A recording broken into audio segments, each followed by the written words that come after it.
मैं मिसिस खरे Lalbagh girls inter college के YouTube channel पे आप सभी का स्वागत करती हूँ। आज मैं क्लास 12 के लिए फिजिक्स सीरीज का पार्ट 188 लेके आई हूँ। आज हम नया चैप्टर बच्चों शुरू करें, structure of atom and origin of spectra. बच्चों, रदरफोर्ड का अल्फा कणों के प्रकीर्णन का प्रयोग बच्चों जो है ये आप केमिस्ट्री में पढ़ चुके हों। मैं अब इसका रिटर्न मैटर भेज दूंगी। जो रिजल्ट इस प्रयोग से प्राप्त हुए वह मैं आपको बताती हूँ। परमाणु का अधिकांश भाग भीतर से खोखला होता है। दूसरा, परमाणु का संपूर्ण धन आवेश एक सूक्ष्म स्थान में केंद्रित होता है।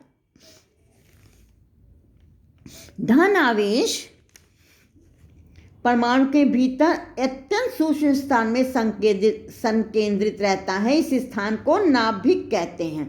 नाभिक की त्रिज्या परमाणु की त्रिज्या के 10,000वें भाग के बराबर होती है। परमाणु के धन आवेश के विस्तार से संबंध में महत्वपूर्ण जानकारी भी प्राप्त हुई। इससे कूलम का नियम परमाणुवीय दूरी के लिए भी लागू रहता है। विभिन्न धातुओं के नाभिकों में धन आवेश का परिमाण भिन्न भिन्न होता है। इसके अलावा नाभिक के साइज का भी आकलन किया गया है। बच्चों, ये आप सब पढ़ चुके हो। अब हम बताएंगे परमाणु का रदरफोर्ड मॉडल। परमाणु का Rutherford model alpha particle spectrum से, अल्फा पार्टिकल कणों के स्कैटरिंग एक्सपेरिमेंट से जो रिजल्ट निकले वो हमने आपको बताए। आप पढ़ भी चुके हो बच्चों केमिस्ट्री में। अब परमाणु का रदरफोर्ड मॉडल देखिए। रदरफोर्ड मॉडल में जो है ने एक परमाणु का एक मॉडल प्रस्तुत किया जिनके अनुसार परमाणु का द्रव्यमान इसके इलेक्ट्रॉनों के द्रव्यमान को छोड़कर समस्त धन आवेश परमाणु के केंद्र पर 10⁻⁻15 मीटर की त्रिज्या के नाभिक में संकेंद्रित रहता है। नाभिक के चारों ओर 10⁻10 मीटर की ऑर्डर की त्रिज्या के खोखले गोले में इलेक्ट्रॉन डिस्ट्रीब्यूटेड रहते हैं जिनका कुल ऋणावेश नाभिक के धनावेश के बराबर है।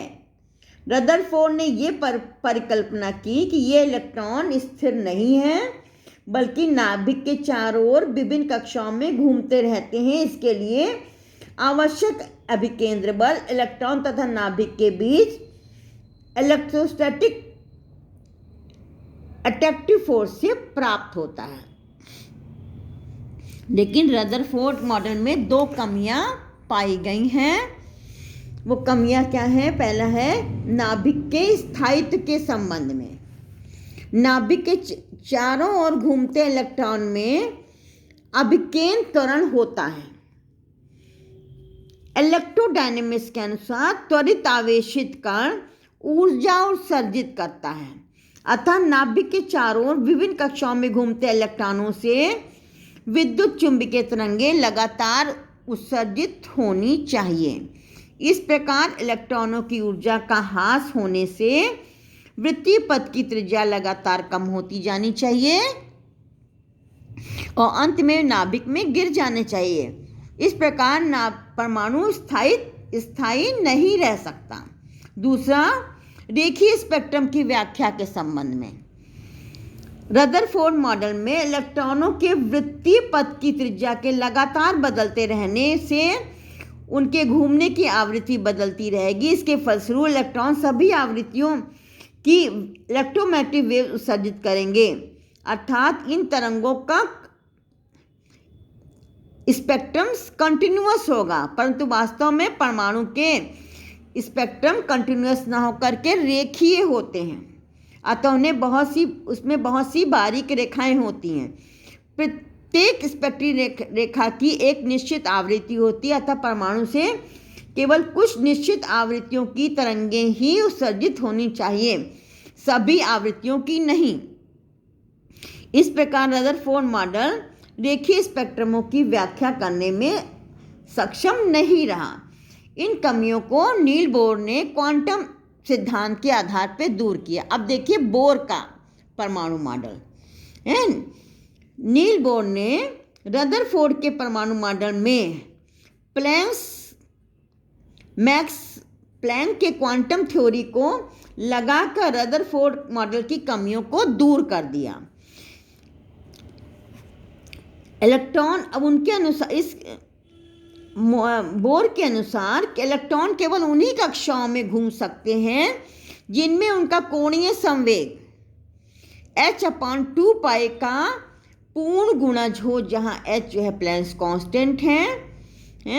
यदि इलेक्ट्रॉन का द्रव्यमान m है, त्रिज्या r कक्षा की त्रिज्या है, v वेग से घूम रहा है, तो उसका कोणीय संवेग होगा mvr। ये आप बच्चों पढ़ चुके हैं, आप कोणीय संवेग का सूत्र आप पढ़ चुके हैं। तो नील बोर के अनुसार जो है इलेक्ट्रॉन केवल उन्हीं कक्षाओं में गति करेगा जिसमें उनका कोणीय संवेग mvr जो है वो h/2 पाई का पूर्ण गुणज हो, जहाँ n क्या है आपका एक पूर्णांक है जिसे कक्षा की क्रम संख्या कह सकते हैं या प्रिंसिपल क्वांटम नंबर कहते हैं।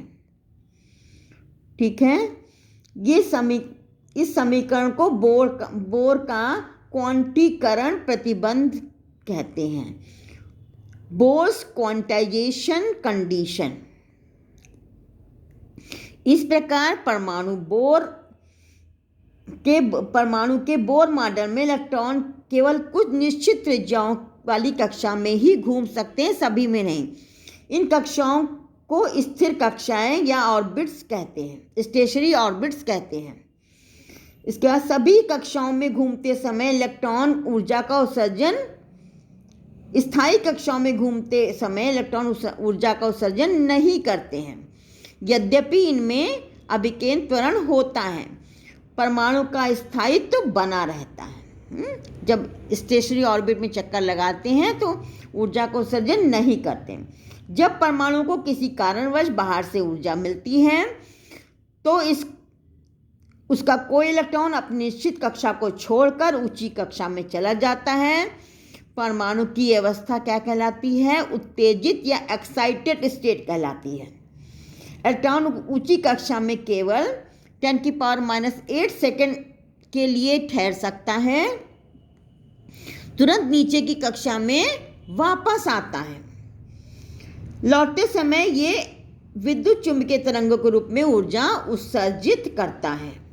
अच्छा, ऊंची कक्षा की मान लीजिए ऊर्जा जो है E2 है और नीची कक्षा में ऊर्जा उसकी E1 है। तो जब ऊंची से नीची कक्षा में आएगा तो E2 - E1 बराबर hν जो है उत्सर्जित तरंगों की आवृत्ति न्यू है, तो ये hν बराबर इतनी ऊर्जा ये उत्सर्जित करेगा। इस समीकरण को बोर्स फ्रीक्वेंसी कंडीशन कहते हैं।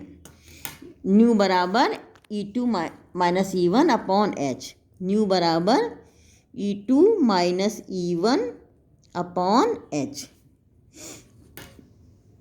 परमाणु से ऊर्जा का उत्सर्जन केवल तभी होता है जब कोई इलेक्ट्रॉन किसी निश्चित ऊंची संख्या से ऊंची कक्षा से निश्चित नीची कक्षा में लौटता है। अतः किसी परमाणु से केवल कुछ निश्चित आवृत्ति की ही तरंगें उत्सर्जित होती है, जिनके कारण लाइन स्पेक्ट्रम प्राप्त होता है, जिसमें शार्प लाइंस होती हैं। इसके आधार पर हाइड्रोजन के स्पेक्ट्रम की सफलतापूर्वक व्याख्या की गई। इसके लिए इनको नोबेल पुरस्कार भी मिला है। ठीक है, आज के लिए बस इतना ही। मिलते हैं नेक्स्ट पार्ट में।